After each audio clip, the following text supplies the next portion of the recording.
Every piece of technology that supports an organization's information systems follows a predictable life cycle: acquisition, operation, maintenance, and finally, disposal or reuse. Annex A.7.13 and A.7.14 of ISO/IEC 2701 emphasize that security must extend across that entire lifecycle, not just during the active use phase. Equipment is the physical layer that upholds confidentiality, integrity, and availability, yet it is also vulnerable to neglect and human error. Poor maintenance can lead to outages, degraded performance, or unpatched vulnerabilities. At the other end, improper disposal can cause data leakage years after a device's retirement. By controlling both maintenance and end-of-life handling, organizations ensure that information remains protected from first power on to final decommissioning. Annex A.7.13 defines the expectations for equipment maintenance in secure environments. This control requires that all servicing, whether performed internally or by third-party vendors, is conducted in a manner that preserves both the functionality and confidentiality of systems. It encompasses scheduled preventive maintenance, emergency repair, and even warranty-based servicing. The key objective is to ensure that assets continue to operate safely and securely throughout their useful life. Maintenance activities are not purely technical. They are also security-sensitive events because they frequently involve access to hardware that stores or processes critical information. Authorized maintenance processes represent the first safeguard against unintended exposure. Only approved personnel should perform servicing, and their credentials must be verified prior to access. Service contracts must explicitly include confidentiality clauses, ensuring that external technicians are legally bound to protect any information they encounter. Access to sensitive areas must be logged and, where possible, monitored through cameras or security personnel. Temporary visitor badges and time-bound access credentials prevent extended or unauthorized entry after the maintenance window ends. These layers of control transform maintenance from a vulnerable event into a managed, auditable process. Operational safeguards provide another layer of assurance. Maintenance often involves updates, patches, or configuration changes that can introduce risk if not handled properly. All such updates must follow formal change control procedures, including testing, rollback plans, and documentation of approvals. For hardware servicing, anti-static measures and cleanroom practices prevent physical damage, while careful handling of removable media ensures data isn't inadvertently copied or corrupted. When devices are opened or components replaced, tamper-evident seals should be reapplied to maintain integrity. These small steps collectively maintain trust in both the physical condition and logical state of critical assets. Record-keeping is essential to demonstrate compliance and continuity. Every maintenance event should be documented with date, time, responsible personnel, and specific actions taken. These records must link to asset identifiers, creating traceability from each device to its maintenance history. Service reports, warranty validations, and calibration checks should be archived in accordance with regulatory and contractual retention requirements. When auditors review these records, they look for consistency, evidence that every change to the environment is tracked and that no invisible servicing occurs outside official channels. Neglecting maintenance introduces predictable but costly risks. Hardware failures can disrupt business operations and delay critical services. Outdated firmware and unpatched vulnerabilities can open attack vectors that bypass network defenses. Unsupervised maintenance, particularly by external technicians, can expose sensitive data or system credentials. Poorly executed repairs may result in data corruption or instability that goes unnoticed until an outage occurs. The cumulative effect of these issues is not just technical downtime, but erosion of confidence in the organization's ability to manage its infrastructure responsibly. Auditors examining compliance with A.7.13 expect to see concrete proof that maintenance is both controlled and secure. This includes a formal maintenance policy, a list of approved service providers, and logs of completed service actions. Records of who was granted access to perform maintenance and under what conditions help confirm accountability. Service contracts should clearly demonstrate confidentiality and security requirements. These evidentiary materials provide auditors with a clear view of how maintenance integrates with the broader ISS, linking physical actions to documented safeguards. Examples of maintenance failures illustrate the potential consequences vividly.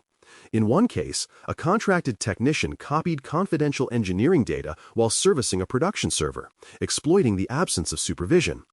Another organization experienced a major outage during peak business hours because a server patch was applied without a tested rollback plan. A third company failed to retain service documentation, leaving no proof of compliance during an external audit.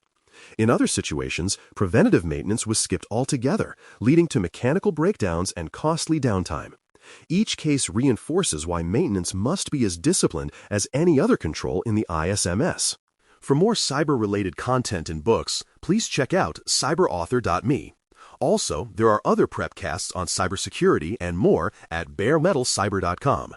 Annex A.7.14 continues the life cycle perspective by focusing on what happens when equipment reaches the end of its useful life.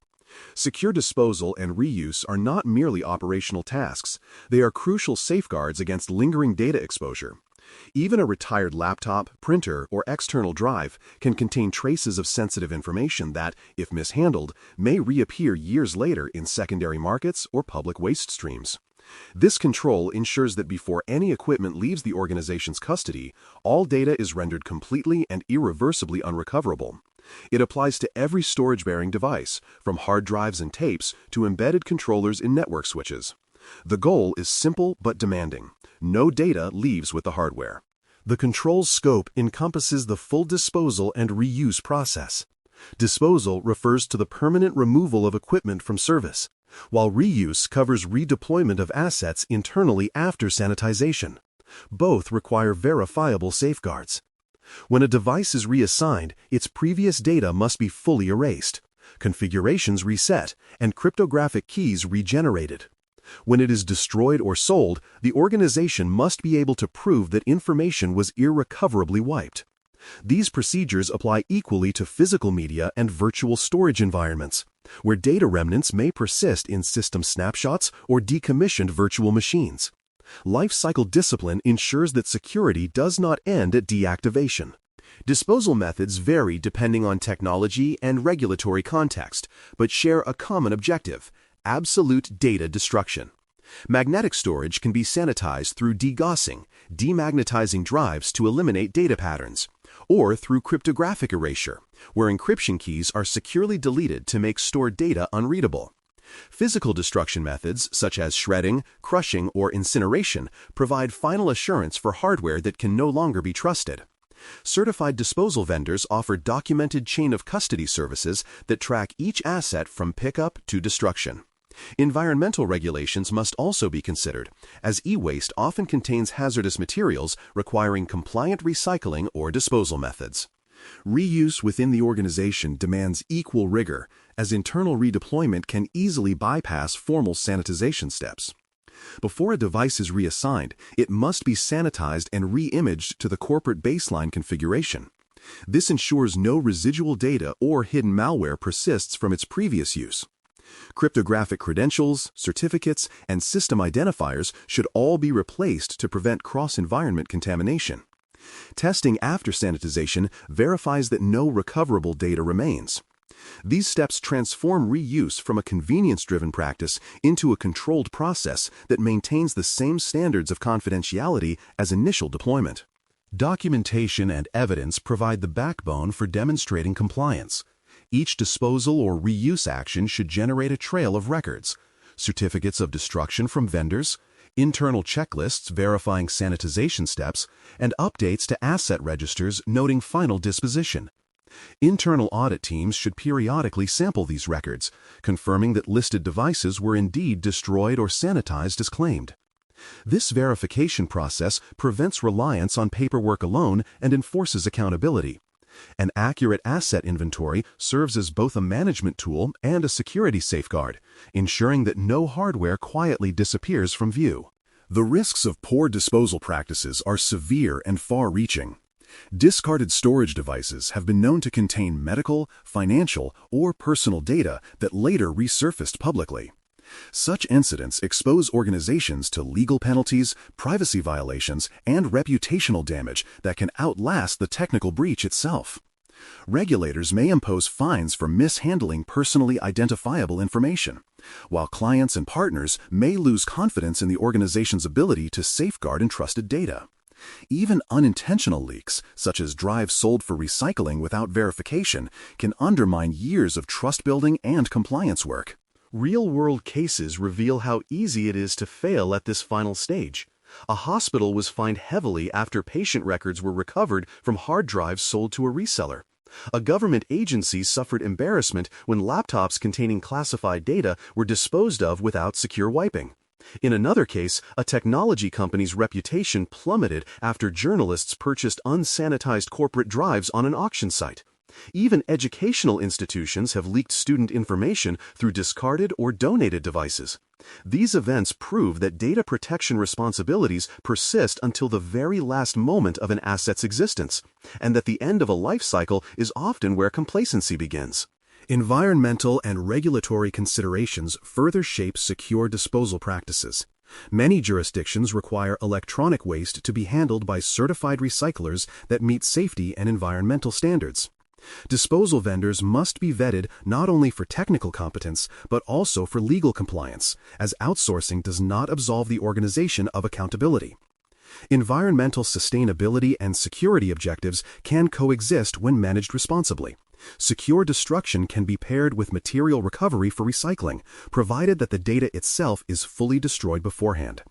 This dual focus reflects a modern view of security: responsible, sustainable, and transparent. The relationship between A.7.13 and A.7.14 forms a complete narrative of asset stewardship. Secure maintenance protects equipment during its operational life, preventing avoidable failures and vulnerabilities. Secure disposal and reuse protect information after that life ends, ensuring no traces remain accessible. Together, they define a continuity of care that spans the full life cycle of every asset. When these two controls operate cohesively, the organization demonstrates maturity in both technical management and governance, showing that it not only safeguards data in use, but also honors the duty to protect it beyond use.